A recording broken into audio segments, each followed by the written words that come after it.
Today I want to talk with you about what you need to do to make sure that you have all of your lambs or all of your kids at the time you want. And there's 5 good reasons why you need to do this, and we're going to get started right now.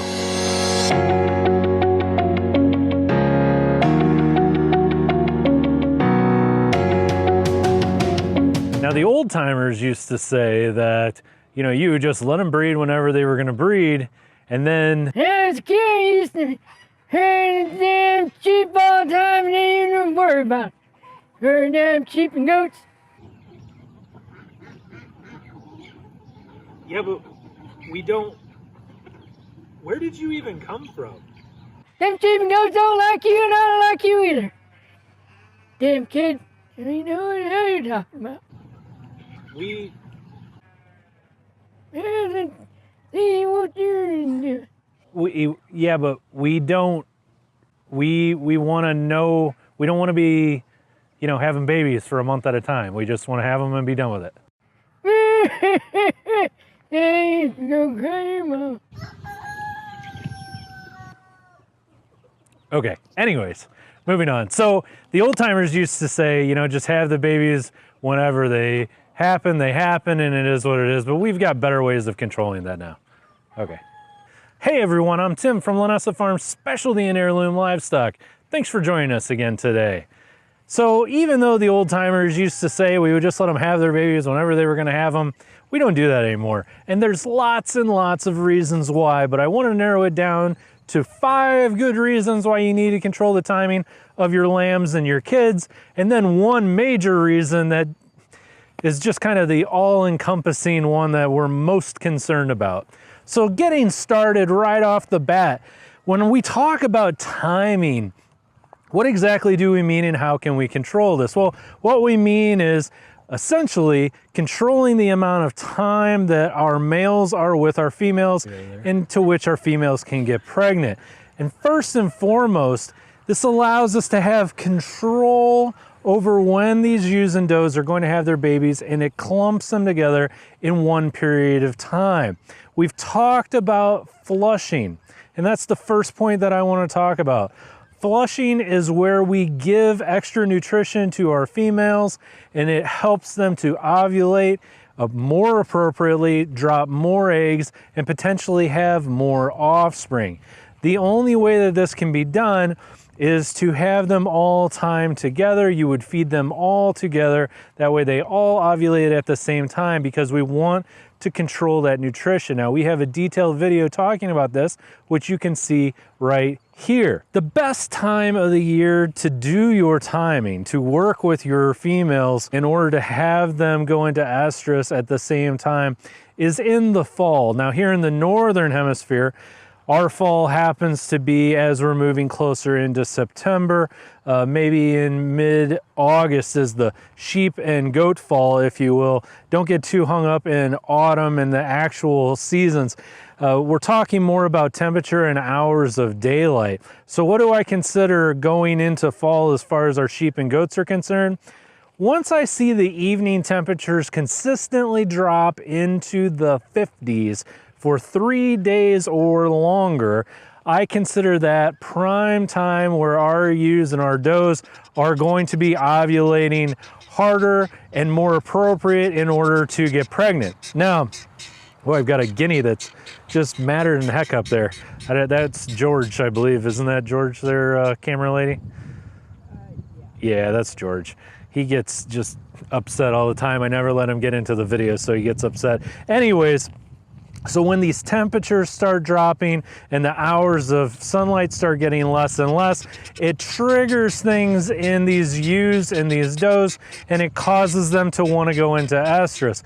The other thing we have is the ram effect, and the ram effect is essentially where we've been keeping our males away from our females for a long period of time, and when the females are re-exposed to that male, they smell that male, that buck or that ram, it's going to cause them to go into estrus as well. Now, this can cause them to go into estrus a little bit early, but only by a couple weeks. Point number 2 that I want to talk about is just general welfare of the females.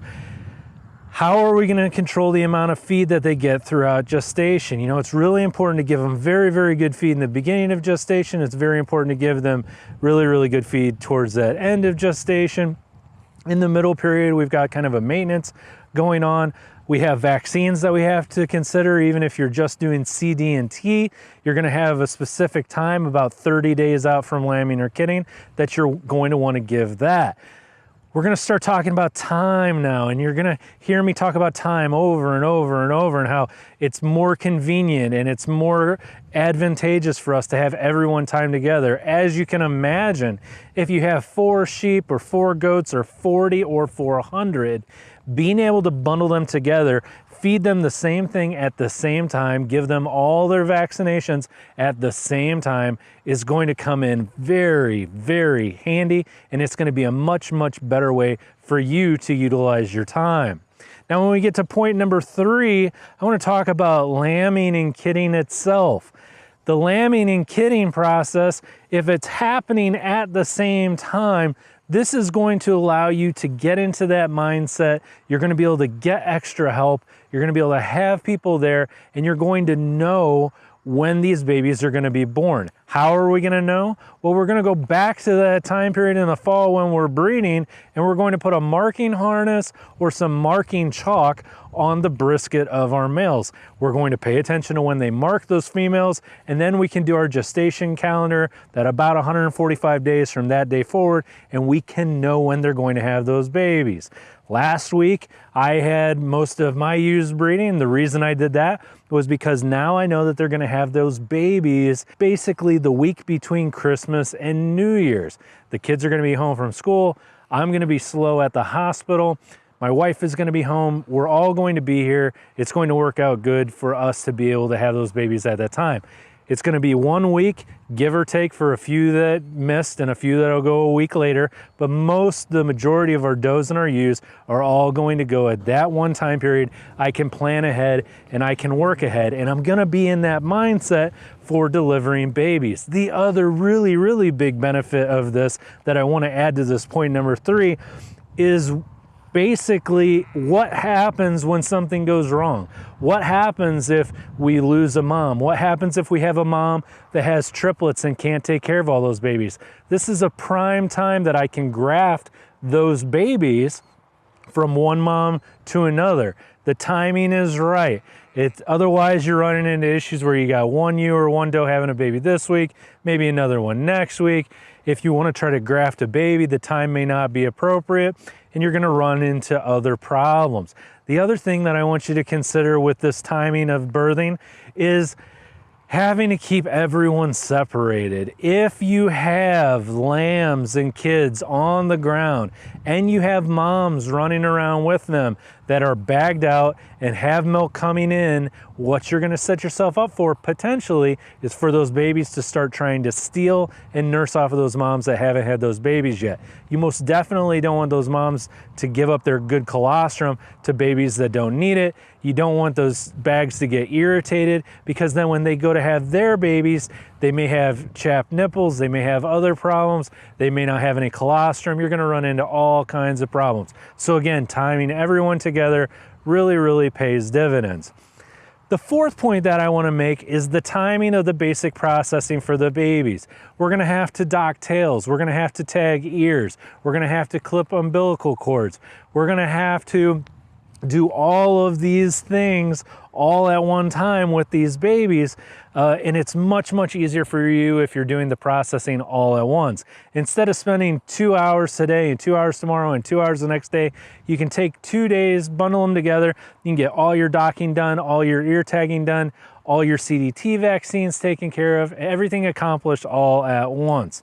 The fifth point that I want to make revolves around weaning. And if you've weaned your animals before, you know how difficult this can be, especially if everyone isn't timed together.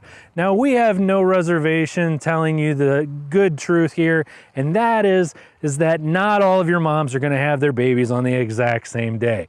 They're going to have them in a window of time close to one another, probably within a 5 to 7 day window. The reality is, again, we're going to get them as close as we can. And when it comes to weaning, it's not going to hurt matters that much if you hold a baby over maybe 1 week before weaning or even 2 weeks before weaning, just so you can keep them all bundled together. Now, when you have them going months apart, you're going to run into all kinds of problems. So I really think when this program of timing them together really pays dividends is when it comes to weaning time. You just have everyone together. You can pull all the babies off of moms at the same time. Because again, we go back to that stealing portion, where half of your babies are going to get weaned from their moms, the other half are going to stay on their moms. Well, what do you think is going to happen if you've got a bunch of lactating moms with babies on them and you pull the other half of the moms away? You got it. All of those babies are going to be trying to steal from and chase down all those moms that are still in there, and it is going to turn into a nightmare. So just trust me, when it comes to weaning, this is the way to do things. And the last point I want to make, which is kind of the all-encompassing point, is for your mental health and for the mental health of the individuals that work with you on your farm. You know how stressful this is when it comes to lambing and kitting time. And again, it doesn't matter if you've got a couple babies or if you've got a bunch, you know what kind of problems this causes. The stress of not knowing when they're going to have the babies. The stress of not being able to sleep because you want to go out and check on them. You want to make sure that nothing bad happens. Trying to get help to come in together. Trying to figure out the timing of all of it. Like I said, in this case, you can take a couple days off of work. Take some PTO. Talk to some friends and have friends there. Make sure that you have the supplies on hand that you need. Make sure that you're set up and you're ready. Make sure that your lambing and your kitting pens are ready. Make sure that your creep feeders are ready. All of these things are very, very important things that you can do.